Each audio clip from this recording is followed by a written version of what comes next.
శ్రీ మహాగణాధిపతయ నమః. ఐం మహాసరస్వత్యే నమః. శ్రీ లలితాంబికాదేవ్యే నమః.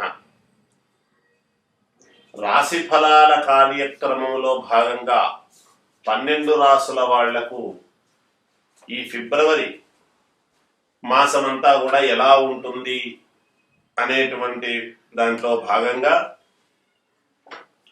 ఈ ఒక మహోన్నతమైనటువంటి ఇది జరిగింది. ఏమిటి అంటే ఈ జనవరి 22వ తారీఖు శ్రీరామచంద్రమూర్తి యొక్క ప్రతిష్టాపన కార్యక్రమ మహోత్సవము జరిగింది అయోధ్య మహానగరములో అనేటువంటిది అందరికీ తెలిసిన విషయమే. ఒక గ్రామంలో ఒక దేవాలయం ఉంటే ఆ ఊరికంతా కూడా ఎంత శోభ వస్తుంది. మన ఇంట్లో దేవుణ్ణి పెట్టుకొని పూజిస్తే మన ఇంటికంతా ఎంత శోభ వస్తుంది. అలాగే మనకు వినాయక చవితి పండుగలు వస్తే ఎందుకు మనం వినాయకులను కాలనీలుగా పెట్టుకుంటున్నాము, ప్రతి కాలనీలోను ప్రతి అపార్ట్మెంట్లోను అంటే దేవుణ్ణి పూజించడం అనేటువంటిది మనకు మొదటి నుంచి వస్తూ ఉండేటువంటి అలాంటిది మరి ఈ రామచంద్రమూర్తి యొక్క రామ మందిరం అనేటువంటిది నిర్మాణము జరిగి రాముల వారి ప్రతిష్టా కార్యక్రమము జరిగిన తరువాత ఆనాటి యొక్క ఆ గ్రహస్థితులు, ఆ లగ్నము, వాటి యొక్క పరిస్థితిని బట్టి మానవాళికి అంతా కూడా సర్వమానవాళికి ఎలా ఉండబోతుంది అనేది కూడా మరి ఉంటుంది కదా నిజానికి. అంతేకాకుండా గురువు, శని, రాహు, కేతువులు జాతకాలలో ఉండేటువంటి ప్రభావం అంటే ఎక్కువ కాలం స్థిరంగా ఒకే చోట ఉండేటువంటి కారణము చేత, మిగతా గ్రహాలు మారుతూ ఉండేటువంటి వ్యవహారము చేత ఎలా ఉండబోతుంది ప్రతి రాశి వాళ్లకు ఈ రాముడి యొక్క అనుగ్రహం వలన, అభిజిల్లగ్నంలో జరిగినటువంటి కార్యక్రమం వలన ప్రజల మీద ఎలా ఉండబోతుంది అనేటువంటి దానిలో మా భాగంగానే ఇప్పుడు 12 రాసుల వాళ్లకు కూడా ఎలా ఉండబోతుంది అనే దాని గురించి మనము తెలుసుకుందాం.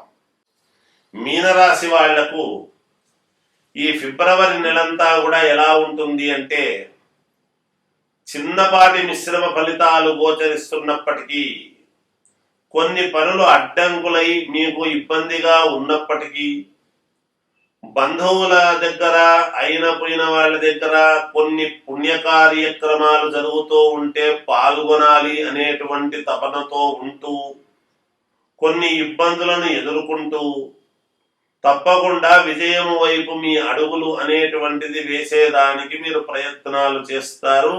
ఆ దిశగా మీరు ప్రయత్నం చేసి ముందుకు వెళ్ళి సక్సెస్ అవుతారు కూడా.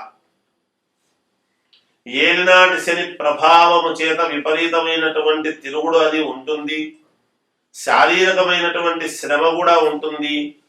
శ్రమకు తగినటువంటి ఫలితాలు కూడా భగవంతుడు తప్పకుండా ఇచ్చి తీరుతాడు. మీ జాతకములో ఉండేటువంటి ప్రకారముగా మీకు మేలు జరుగుతుంది. కొన్ని కీలకమైనటువంటి నిర్ణయాలు కుటుంబం వారితో చర్చించి కీలకమైన నిర్ణయాలు తీసుకోవడం జరుగుతుంది. కొంతమంది మిమ్మల్ని అన్నటువంటి మాటకు మీరు బాధపడడం గాని, మీరన్న మాటకు మీరు బాధపడడం గాని జరగవచ్చుగాక.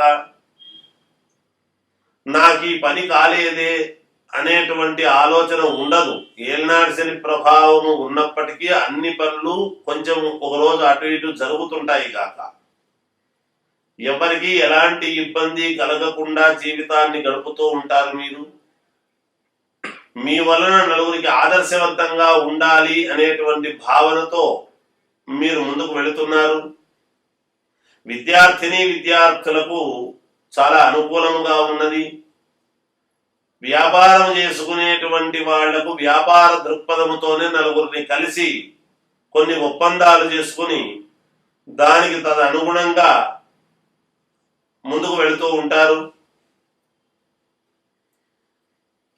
ఏది ఏమైనా ఏలినాటి శని ప్రభావము చేత శనేశ్వరుడి యొక్క అనుగ్రహం పరిపూర్ణముగా కలగాలి అని అంటే మీకు తైలాభిషేకాలు చేసుకుంటూ ఉండాలి, ఆంజనేయ స్వామిని తలుచుకుంటూ ఉండాలి. విద్యార్థిని విద్యార్థులకు కొంచెం మిశ్రమ ఫలితాలుగా గోచరిస్తున్నాయి ఈ మాసంలో. రాజకీయాలలో ఉండేటువంటి వాళ్లకు మాత్రము ఖచ్చితంగా మేలు జరిగే అవకాశమే ఉన్నది. అయితే మీ వ్యక్తిగతమైనటువంటి జాతకాన్ని ఒక్కసారి పునఃపరిశీలన అనేటువంటిది చేసుకుంటే మీకే తెలుస్తుంది గాక. అన్ని రాసుల వాళ్లకు అంటే 12 రాసుల వాళ్లకు కూడా ఆడవాళ్లకు మామూలుగా ఏం కోరుకుంటారు? వాళ్ళ యొక్క సౌభాగ్యము మిండుగా, చల్లగా, సంతోషముగా, దైవానుగ్రహంతో జీవితాన్ని ముందుకు గడపాలి, మా భర్తకు అన్ని మేలు జరగాలి అనేటువంటి కోరికలు ఇట్లాంటివే ఉంటాయి. అందువలన ఈ 12 రాసులలో ఉండేటువంటి ప్రతి వాళ్లకు కూడా అంటే ఆడవాళ్ళు ఉంటారు, మగవాళ్ళు ఉంటారు, సహజం.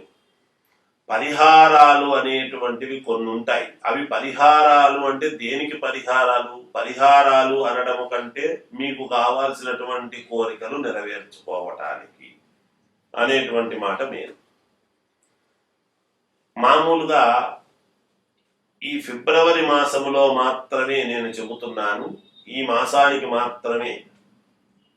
ప్రతి శుక్రవారము ప్రతి మంగళవారము కూడా ఆడవాళ్ళు మీ సౌభాగ్యము కోసం, మీరు బాగుండడం కోసం, మీ కుటుంబం అంతా శ్రేయస్సుగా ఉండాలి అని అనుకునేటువంటి వాళ్ళ కోసం, రుణ బాధలు తీరాలి అంటే మళ్ళీ అదే అప్పే రావాలి మనకు, అదే డబ్బే రావాలి మనకు. డబ్బు చేతికి వస్తేనే కదా రుణ బాధలు అనేటువంటివి తీరుతాయి, తీర్చుకోగలుగుతారు. అందువలన ప్రతి మంగళవారము ప్రతి శుక్రవారము ఇలా ఒక పిరికెడు అంటే ఒక గుప్పెడు కష్టం ఉంటుంది, కందిపప్పు తీసి ఒక ఎర్రటి గుడ్డ కానీ లేదా ఒక ఎర్రటి డబ్బాలో కానీ వేసి పెట్టండి. వేసి పెట్టి మీరు చేసుకోవాల్సినటువంటి ఇది ఏమిటి అంటే కాళ్ళు మొహం కడుక్కొని సాయంకాలం పూట తీసి అలా పెట్టాలి, ఉదయం పూట కాదు. 6 గంటల నుండి 7:30 మధ్యలో చేయండి ఈ పని. ఒక కందిపప్పు అలా ఒక దాంట్లో పెట్టండి. ఇవన్నీ ఈ మాసం అంతా అయిన తర్వాత ఎన్ని మంగళవారాలు ఎన్ని శుక్రవారాలు వస్తాయో చూడండి. అన్ని పిరికెళ్ళు ఉంటాయి కదా, వాటన్నిటినీ కూడా కాస్త మన మామూలుగా అన్నము ఇవి రెండూ కలిపి కాస్త బెల్లం వేసి నివేదన చేసి 10 మందికి ఎవరికైనా దేవాలయము దగ్గర పంచండి, ఖచ్చితముగా మేలు జరుగుతుంది. ఇదొక విధానం. ఇక మగవాళ్ళు చేసుకోవాల్సినటువంటిది ఏమిటి అంటే ఈ ఫిబ్రవరి మాసములో మాత్రమే గణపతి గుడికి వెళ్ళండి వీలైతే. ఒకవేళ గణపతి గుడికి వెళ్ళలేము అనుకుంటే ఇంట్లోనే గణపతికి మీరు నమస్కారము చేసుకోవటము మంచిది. ఇంకా వీలైతే గణపతికి అష్టోత్తరము చదవండి. గణపతి పటము ముందు గణపతి అష్టోత్తరము చదువుకోండి ప్రతి మంగళవారము ప్రతి శుక్రవారము. మీరు కూడా ఇలా చెయ్యండి. మగవాళ్ళైతే, ఆడవాళ్ళైతే ఆ కందిపప్పు అది చెయ్యండి. మీకు ఖచ్చితముగా 12 రాసుల వాళ్లకు కూడా చాలా మేలు జరుగుతుంది గాక. జయోస్తు.